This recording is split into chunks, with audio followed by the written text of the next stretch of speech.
Hello बच्चों, कैसे हैं? मस्त बिल्कुल। आप देख रहे हैं chemistry classes by ED sir. आप लोगों को आज एक नया मेथड बताया जाए जिसमें डी कार्बोक्सिलेशन होता है। डी कार्बोक्सिलेशन की जो विधि है वो कोल्बे इलेक्ट्रोलाइटिक मेथड है। ठीक, कोल्बे इलेक्ट्रोलाइटिक मेथड क्या होता है?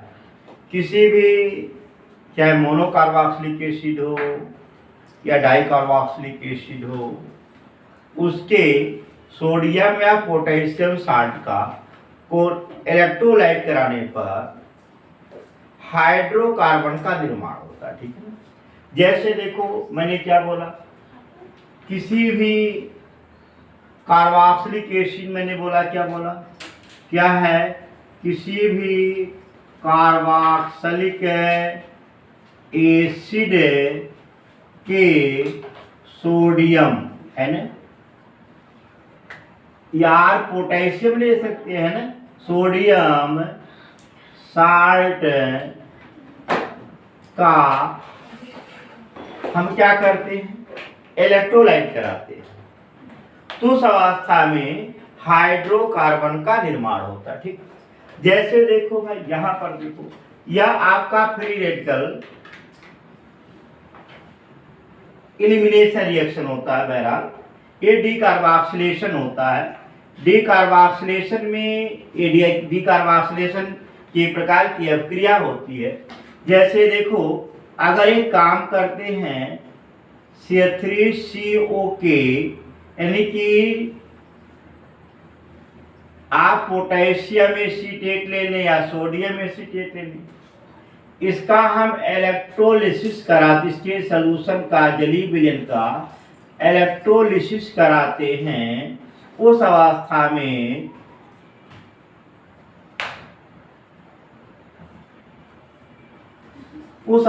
में आप देखोगे क्या बनेगा भाई।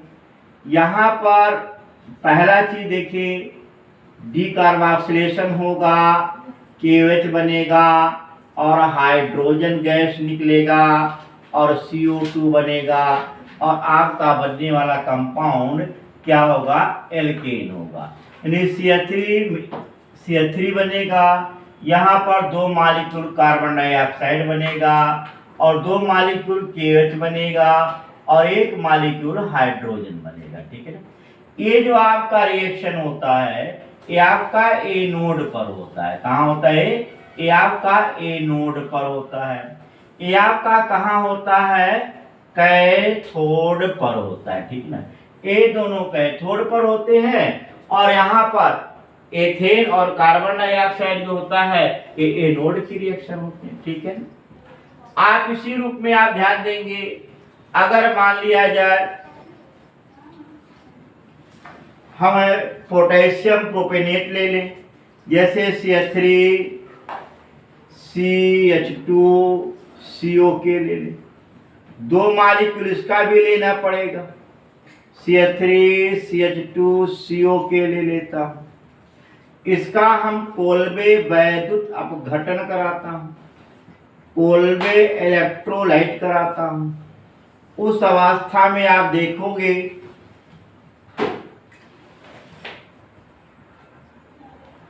आपका फिर वही बनेगा, यहां पर ब्यूटेन बनेगा। क्या बनेगा? ब्यूटेन बनेगा। और आपका क्या बनेगा? कार्बन डाइऑक्साइड के 2 मॉलिक्यूल बनेंगे, प्लस वही फिर KOH बनेगा और प्लस क्या? हाइड्रोजन गैस बनेगा। ये जो रिएक्शन होता है ये ऑलरेडी किस पर होता है? एनोड पर होता है और ये आपका क्या होता है? कैथोड पर होता है। ठीक है, एनोड और कैथोड की क्या होती है? अभिक्रियाएं होती। ठीक, इस जो मेन रिएक्शन है इसमें केवल एल्केन का निर्माण नहीं होता है, इसमें एल्कीन भी बनता है, एस्टर भी बनता है और भिन्न भिन्न कार्बन संख्या के एल्केन भी बनते हैं। ठीक है ना, आया। अब इसके थोड़ा सा इस पर डिस्कशन करते हैं, मैकेनिज्म के बारे में। 1-2 रिएक्शन और चले, इसके बाद बात करते हैं। ठीक है, अगर मान लिया जाए डाई कार्बोक्सिलिक एसिड के सोडियम या पोटेशियम साल्ट ले ले, जैसे आप देखोगे CH2COH, सिंगल बॉन्ड CH2COH, ठीक है ना। एक क्या है, ब्यूटेन 1,4 डाइओइक एसिड, क्या नाम है इसका, ब्यूटेन 1,4 क्या है, डाइओइक एसिड, ठीक है। अगर इसका हम इसे सक्सेनिक एसिड भी बोलते हैं, क्या है, सक्सेनिक एसिड भी बोलते हैं, ठीक है। अगर एक काम करते हैं, इसका हम सोडियम या पोटेशियम साल्ट लें, ठीक है ना, और इसका कोल्बे इलेक्ट्रोलाइट कराएं, ठीक है, कोल्बे वैद्युत अपघटन कराते हैं, सुनिए, यानी कि वाटर मॉलिक्यूलिकेशन। यहां पर एक चीज देखिए, क्या करें, इलेक्ट्रोलाइट है ना, इलेक्ट्रोलिसिस कर दें, ठीक है ना। इस अवस्था में अगर देखते हैं,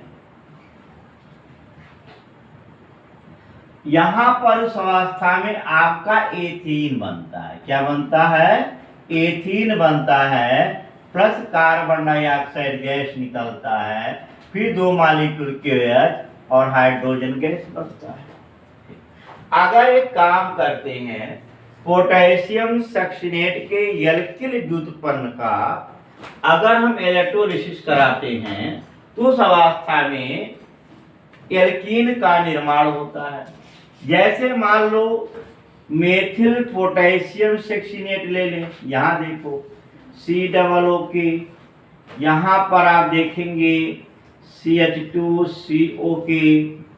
अगर इसका कोल्बे इलेक्ट्रोलाइट करालिसिस कराते हैं, उस अवस्था में आपका जो बनने वाला कंपाउंड प्रोपीन बनता है,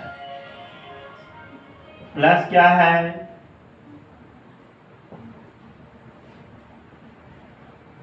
आप देखेंगे क्या बन गया, प्रोपीन बन गया, ठीक है ना, आया बात बराबर। तो आपको इसके बारे में अगर पूछा जाए तो बता देंगे। देखो अब इसकी मैकेनिक पर आगे हम बढ़ते हैं, तब डिस्कस करते हैं। अगर मान लिया जाए पोटेशियम मैग्नेट ले लें और इसका कोल्बे वैद्युत अपघटन कराएं, जैसे देखें CH-COK डबल बॉन्ड CH-COK, ठीक है ना, क्या नाम है, पोटेशियम मैग्नेट। इसका कोल्बे वैद्युत अपघटन यदि हम कराते हैं, उस अवस्था में एल्काइन बनता है, क्या बनता है, एल्काइन बनता है, प्लस कार्बन डाइऑक्साइड गैस निकलेगा, प्लस KOH बनता है और प्लस हाइड्रोजन गैस। ये ऑलरेडी किस पर होता है, एनोड पर होता है, एनोड पर। और एक किस पर होता है, इधर वाला ये क्या है, कैथोड पर बनता है। बात समझ में? अब इसके थोड़ा सा मैकेनिक पे चलते हैं, क्रियाविधि पर चलते हैं, देखते हैं। देखो जैसे मान लिया जाए हम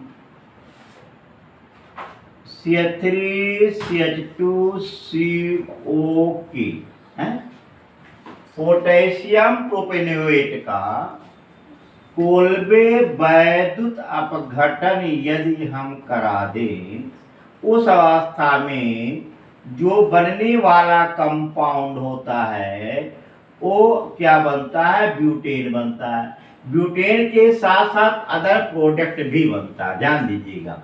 यहाँ तो मैं तो लिख दे रहा हूँ CH3CH2 है ना, CH2CH3, लेकिन इसके साथ एथीन भी बनता है, एस्टर भी बनता है। कैसे बनता है उसके बारे में हम डिस्कस करते हैं।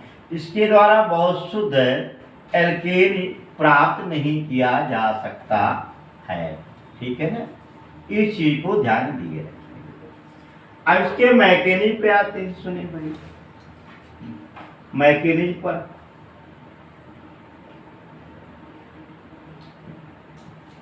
ठीक, मैकेनिज्म में होता क्या है, क्रियाविधि पर हम थोड़ा डिटेल में अब चलते हैं। ठीक है, सुनो, होगा क्या, पहले जो सोडियम या पोटेशियम प्रोपेनोएट होता है, इसको जब इलेक्ट्रोलाइसिस कराते हैं, वैद्युत अपघटन करते हैं,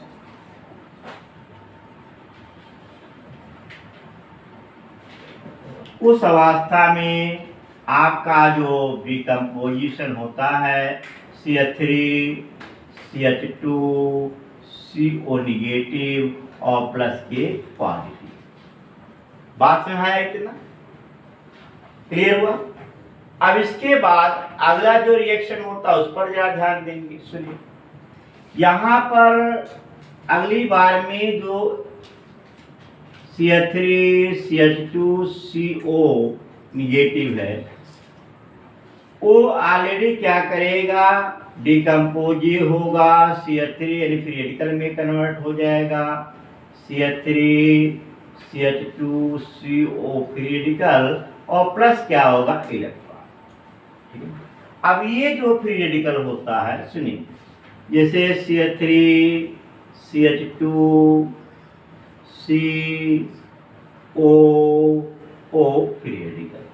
ठीक है, ये क्या करेगा, जैसे फ्री रेडिकल होता है तो इसकी ऊर्जा ज्यादा हो जाती है, ऊर्जा ज्यादा होने के नाते ये सीधे क्या करेगा, ये डिकम्पोज पुनः कर देगा इस एलिमेंट को। ठीक है ना, देखो ए फ्री रेडिकल बना तो ए फ्री रेडिकल बना, और आपका जो बनने वाला compound CH3 CH2 free radical और जो ए फ्री रेडिकल क्या बने, बांड के रूप में फॉर्मेट कर जाएगा, यानी आपका जो बनने वाला कंपाउंड और क्या हो गया, CO2 बन गया कि नहीं बन गया, देखो। ठीक है ना, अब यही जो उदासीन एथिल फ्री रेडिकल है, ये क्या करता है, इसके दो मॉलिक्यूल आपस में क्या करते हैं, जुड़ जाते हैं। एक मॉलिक्यूल या दो मॉलिक्यूल क्या करते हैं, जुड़ जाते हैं। इसी नाते यहाँ पर हम क्या कर देते हैं, बाद में दो दो कर देंगे, वो अलग चीज है। ठीक है ना, वो अलग चीज होता है। देखो होता क्या है, CH3 CH2 फ्री रेडिकल, दूसरे molecule CH3 CH2 free radical से मिल करके आपका जो बनाएगा कंपाउंड CH3 CH2 CH2, यानी ये आपका क्या बन गया, ब्यूटेन बन गया। एक तो प्रोडक्ट बना, दूसरा चीज क्या बन सकता है, ये भी सुन लेना भाई। जैसे देखो CH3 CH2 फ्री रेडिकल है, ये क्या करेगा, दूसरे मॉलिक्यूल से क्या करेगा, ऐसा कर सकता है CH2 एंड क्या है, CH2 फ्री रेडिकल, ये फौरन क्या करेगा, फ्री रेडिकल के रूप में टूटेगा, ये फ्री रेडिकल बनेगा, ये फ्री रेडिकल फिर जोड़ा बन जाएगा। आपका जो बनने वाला कंपाउंड एक तो हो गया CH3 एथेन भी बन गया, दूसरा क्या बनेगा, CH2 double bond CH2 ethene भी बन गया। ध्यान देना, एक तो एक कंपाउंड तरीके से फ्री रेडिकल भी क्या करता है, फौरन ब्रेक हो सकता है अपने ही एलिमेंट को फ्री रेडिकल में, और जोड़ा जब बना करके अपना अपना अलग अलग हो सकता है। एक दूसरा कंपाउंड और एक संभव स्थितियां हैं, जैसे देखो यहाँ पर CH3 CH2 CO free radical के साथ CH3 CH2 free radical add हो जाएगा, जुड़ जाएगा, और आपका एस्टर बना लेगा, यानी CH3 CH2 COO CH2 और क्या बन गया, CH। देखो इसमें क्या होता है, अगर इसका इलेक्ट्रोलाइट एनालिसिस कराते हैं, उस अवस्था में भिन्न भिन्न प्रकार के क्या बनते हैं, प्रोडक्ट बनते हैं। देखो ब्यूटेन भी बना, एथेन भी बना, एथीन भी बना, और एथिल प्रोपेनोएट भी बना, अर्थात एस्टर भी बना। इस विधि द्वारा हम शुद्ध एल्केन या एल्कीन का फॉर्मेशन नहीं कर पाते हैं। बात क्लियर। ये जो भी क्रियाएं हैं, ये आपकी जो रिएक्शन होते हैं, ये आपके किसके रिएक्शन है? ए नोड के रिएक्शन है। तो ध्यान देना किसके? ये आपके क्या है? ए नोड के रिएक्शन होते हैं। आया एकदम? कोई दिक्कत? अब देखोगे कितना तो समझ आया होगा, नोट कर ले। आगे बढ़े थोड़ा सा इसी पर। अगली बार में होता क्या है, मिटा दे, ऊपर लिख दो कैथोड वाले। कैथोड के प्लेट पर कौन सा रिएक्शन होता है ये भी देख लेंगे। कैथोड पर क्या होता है? ए पॉजिटिव एक इसमें जाता है पोटेशियम, ठीक है ना। अब ये पोटेशियम क्या करता है? वाटर मॉलिक्यूल के साथ अब क्रिया करता है। उस अवस्था में क्या बनाता है? KOH बनाता है और प्लस हाइड्रोजन गैस निकालता है, ठीक है। दो लेते हैं तो दो दो कर देते हैं, एलेंस बैलेंस क्या कर लेंगे? बहरहाल कर लेंगे, ठीक है ना। ये जो क्रिया होती है यह किसकी क्रिया है? आपकी कैथोड की। और ये जो रिएक्शन होता है ये आपकी किसकी रिएक्शन होता है? एनोड का रिएक्शन, ठीक है। तो आप देखेंगे कोल्बे इलेक्ट्रोलिटिक द्वारा, लाइसिस द्वारा हम क्या करते हैं? एल्केन यानी हाइड्रोकार्बन, बोलो एल्केन न बोल, हाइड्रोकार्बन का निर्माण करते हैं। बात बराबर एकदम समझ है। अगर मान लो तो मैकेनिज्म रहा।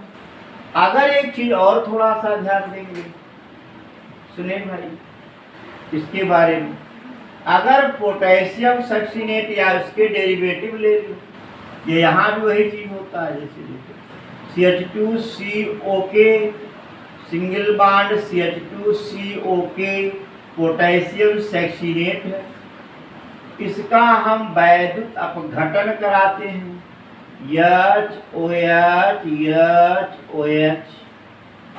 क्या कराते हैं? वैद्युत अपघटन यानी इलेक्ट्रोलाइसिस, ठीक है ना। अगर इसका हम एक काम करते हैं, वैद्युत अपघटन कराते हैं, उस अवस्था में आपका क्या बनेगा भैया? देखो एक तो KOH बन गया, यहाँ से भी क्या बन गया? KOH बन गया। यहाँ आपका क्या निकला? CO2 निकला, ध्यान देना। और यहाँ से क्या बन गया? H2 बन गया। देखो देखो क्या क्या बना, ठीक है। यानी आपका जो बनने वाला कंपाउंड CH2 क्रिटिकल बने डबल बॉन्ड हो जाएगा, प्लस क्या हो जाएगा? CO2 और प्लस क्या हो जाएगा? KOH और प्लस क्या? Hydrogen gas. ये आपका जो रिएक्शन होता है कैथोड का, एनोड का है, ये आपका किसका? कैथोड का, ठीक है। अब इसमें मैकेनिज्म पे आते हैं। सुने भाई मैकेनिज्म पे आ जाए, इसके भी देखिए। देखो मैकेनिज्म में होता क्या है?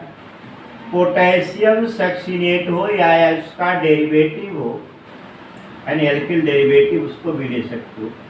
अगर इसका हम एक काम करते हैं, इलेक्ट्रोलाइसिस कराते हैं, वैद्युत अपघटन करते हैं, वैद्युत अपघटन करते हैं, उस अवस्था में आपका क्या बनेगा? ये आयनों में विभक्त हो जाएगा। CH2CO निगेटिव और आपका क्या बन गया? A पॉजिटिव, ठीक है। अब क्या होता है? वही चीज फिर जो आपने वहां दोहराया था। ये आगे अभिक्रिया किसकी होती है? एनोड की अभिक्रिया होती है। इसमें क्या होगा? CH2COO negative single bond CH2CO negative, एक इसमें कन्वर्ट होगा, फ्री रेडिकल में कन्वर्ट होगा। देखो CH2CO सिंगल बॉन्ड CH2CO, ये क्या है? फ्री रेडिकल और प्लस क्या आ गया? दो। यानी एनोड पर क्या होता है? एनोड पर क्या? ऑक्सीकरण, कैथोड पर अपक्षय क्रिया होती है। देखो ये ऑक्सीडेशन रिएक्शन होता है। अब अगली बार में क्या होता है? सुनिए भाई, CH2CO free radical single bond CH2CO free radical. यहाँ पर जैसे फ्री रेडिकल है तो जोड़ा चाहेगा नहीं चाहेगा, ऊर्जा ज्यादा होगी फौरन इनको क्या बनाएगा, ऐसे फ्री रेडिकल में डिकम्पोज हो जाएगा। ये भी क्या हो जाएगा, फ्री रेडिकल में डिकम्पोज हो जाएगा। अब देखो क्या बन गया यहाँ पर, देखिए CH2 फ्री रेडिकल, यहाँ पर भी क्या है CH2 फ्री रेडिकल, प्लस क्या हो गया यहाँ पर देखो CO free radical, double bond ये भी फ्री रेडिकल, दो मॉलिक्यूल ये फ्री रेडिकल फ्री रेडिकल मिलकर के बॉन्ड का निर्माण कर लेंगे, CO2 हो गया। दूसरा वाला भी ऐसे बनेगा, यहाँ पर भी क्या हो गया O फ्री रेडिकल था, है ना, ये फ्री रेडिकल बॉन्ड बन जाएगा, अर्थात यहाँ पर क्या हो गया ये भी CO2 हो जाएगा। दो CO2 है कि नहीं देखिए, है ना, इन दोनों को जोड़ करके हम जनरली क्या लिख देते हैं 2CO2 लिख देंगे, ठीक है। आप देख रहे हैं ये फ्री रेडिकल में करके क्या करेंगे, बॉन्ड का निर्माण कर लेंगे। ये आपकी क्रिया किस पर होती है, एनोड पर हो जाती है, ठीक है ना। अब एक चीज थोड़ा सा ध्यान दीजिएगा, अगली बार में क्या होता है, पोटेशियम आयन कैथोड पर होता है ना। आप देखोगे, मिटा दे, देखो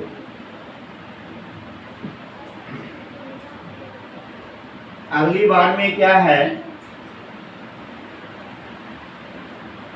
कैथोड की क्रिया में क्या होगा, अब चयन होता 2K पॉजिटिव, किसमें जाएगा, K में जाएगा, ठीक है ना, 2K में। और यही जो पोटेशियम है ये क्या करेगा, वाटर मॉलिक्यूल से रिएक्शन करे, रिएक्ट करेगा, आपका क्या बनाएगा, KH बना देगा और क्या निकालेगा, हाइड्रोजन गैस। ये आपकी किसकी क्रिया हो जाती है, कैथोड की क्रिया, ठीक। तो आपसे एनोड और कैथोड पर होने वाली अभिक्रिया के बारे में पूछे तो आसानी के साथ क्या करोगे, बता लो। अगर इसका डेरिवेटिव ले लिया जाए, इसको हटा कर एल्किल ग्रुप जोड़ दिया जाए, प्रोपीन बनेगा, ब्यूटीन बनेगा, सो कुछ ऐसे आपके यह कोल्बे इलेक्ट्रोलाइटिक द्वारा हम क्या करते हैं, हाइड्रोकार्बन का निर्माण करते हैं, ठीक। अब इसी में आप देखो पोटेशियम मैग्नेट ले लो, अगर उसका वैद्युत गठन करा तो उसकी मैकेनिज्म देखिएगा। देखो जैसे आपको मालूम है CH-COK है, डबल बॉन्ड क्या है CH-COK है, पोटेशियम मैग्नेट है। अगर इसका हम एक काम करें, कोल्बे वैद्युत गठन कराएं, देखो क्या क्या बनता जाएगा, इसको देखिएगा, ठीक है ना। क्या है ये आपका वैद्युत अपघटन, ठीक है ना। यहाँ पर क्या होगा, ये आपका क्या है KH बनेगा, ये क्या है KH बनेगा, यहाँ से क्या निकलेगा CO2 निकलेगा, यहाँ क्या है H2 निकलेगा, ज़्यादा देगा। आपका क्या बन गया CH हो गया, कोई बांड टूटते हैं तो नया बांड का फॉर्मेशन होता है, CH ट्रिपल बांड CH हो गया, प्लस क्या बन गया CO2 बन गया, प्लस क्या है KH बन गया और प्लस क्या है हाइड्रोजन गैस, ठीक। देखो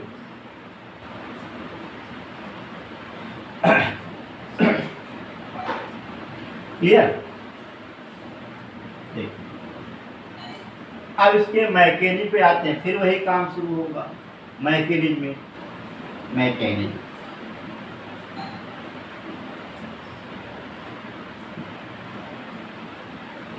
पोटेशियम मैग्नेट क्या करेगा CH-COK, डबल बॉन्ड CH-COK, एक फौरन क्या करेगा, वैद्युत अपघटन करने पर दो भागों में टूटेगा, CH double bond CH CO negative CO negative plus 2K positive, ठीक, आयनों के रूप में क्या होगा, विखंडित हो जाएगा।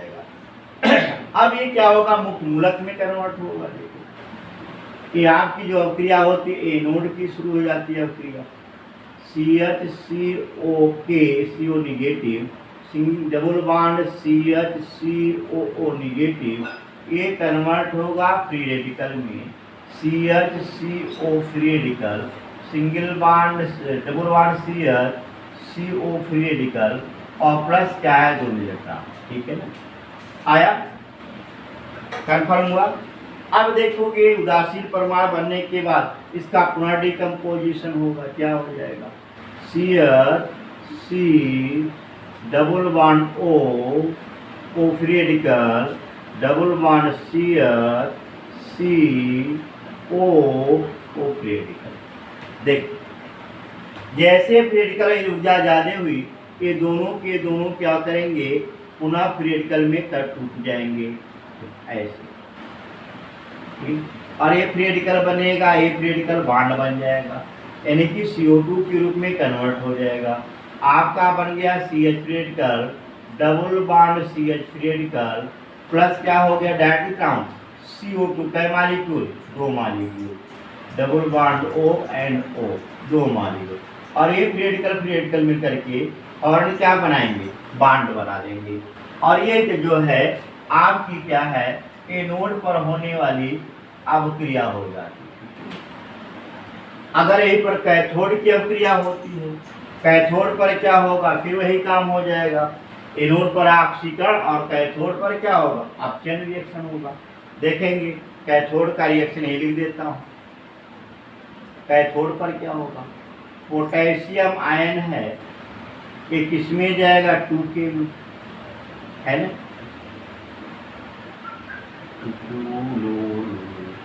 हो गया। अब यही पोटेशियम क्या करेगा, वाटर मॉलिक्यूल के साथ रिएक्ट करेगा और आपका मालूम है क्या बनाएगा, KH बनाएगा और हाइड्रोजन गैस बनाएगा। ये आपकी अभिक्रिया होती है कैथोड और एनोड की क्रिया। ठीक है, तो ये आपसे एक क्वेश्चन आता है, कोल्बे इलेक्ट्रोलिटिक द्वारा कौन कौन से प्रोडक्ट प्राप्त करेंगे।